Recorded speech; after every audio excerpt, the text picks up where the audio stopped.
seated. You ever something for your vacation?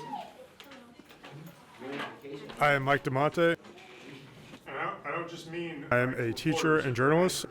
I'm also an editorial. I've published 2 books about UFOs and unexplained phenomena. What inspired me to write my books, my first book, Punk Rock and UFOs, Cryptozoology Meets Anarchy. I always wanted to write a book. Being a journalist, you report on stuff. You get your stories published online and in print. But having a tangible book that you can carry around, I thought would be really cool. The UFO phenomenon was something I've always been interested in, and cryptozoology and the unexplained. So writing a book was the next logical step. And then the second book I did, Punk Rock and UFOs, True Believers, really challenged me to topple more than just UFOs. I wanted to bring in religion, mythology, pop culture, and really write this kind of almost persuasive argument about why people should care about these topics, how they connect, and why it's important. So what got me interested in studying UFOs and just reading about it, as a kid, I used to get this book series. Time Life magazine used to produce these books, and each month was a different topic. There were these really cool hardcover books, really cool photos in them. And one month was UFO phenomenon. Another month was mysterious places. Another month was strange creatures. And for me as a kid, I was really drawn to that because it really piqued my interest. Just because there was some reality aspect to it, but it also felt like some of the things I was reading about in comic books and horror movies and science fiction. So it was like this, it really fell in the middle of this medium of reality and potentially nonfiction too. There's the belief that some of them, yes, live among us. Some of them can shapeshift. Some of the crazier thoughts out there. But the important thing is that they kind of, one of the important things to take from this is the people who've had these abductions, they said their memories are kind of like screened, meaning the things that they're supposed to remember from the abduction are screened with other memories. So what lies beneath is the truth, and usually it has to come out through hypnosis therapy or regression. Lou Elizondo is a former Pentagon official who came out and said that his job at the Department of Defense was to work in this program that studied unidentified aerial phenomenon. So right there is confirmation that the Pentagon was putting millions of dollars into this research.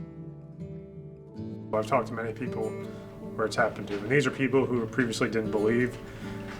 These are people who are normal people, just like me and you. They're not crazy, they're not weirdos. These are doctors, these are educators, these are everyday people.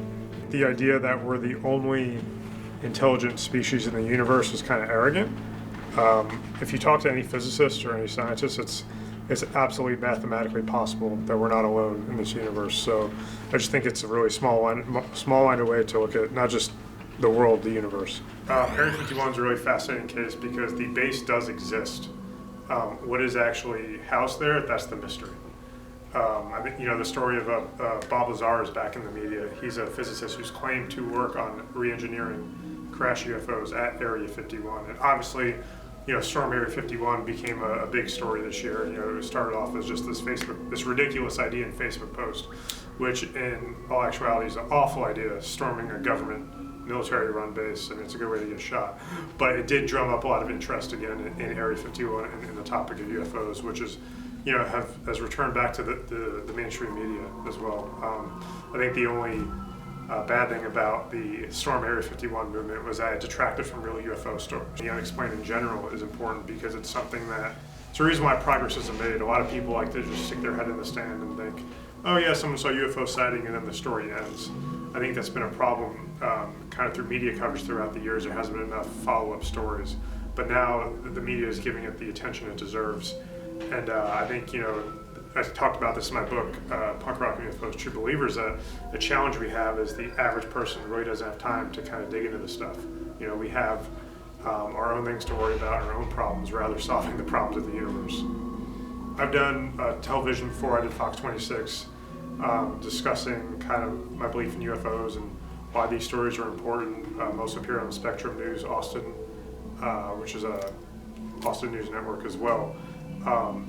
These stories are more in demand now ever since the New York Times, which is a very large and respected publication, really did the Pentagon UFO story as a front page story. So ever since then, the need for experts in UFOs and just in general, just having stories of UFOs has increased. the idea of a coexistence between aliens and humans on Earth and how that affects the future, we've been coexisting all these years. So what the future holds is basically it's up to us, is how we take care of the planet and the environment, and how we face the biggest challenge we have right now, which is climate change and the fact that our Earth's dying.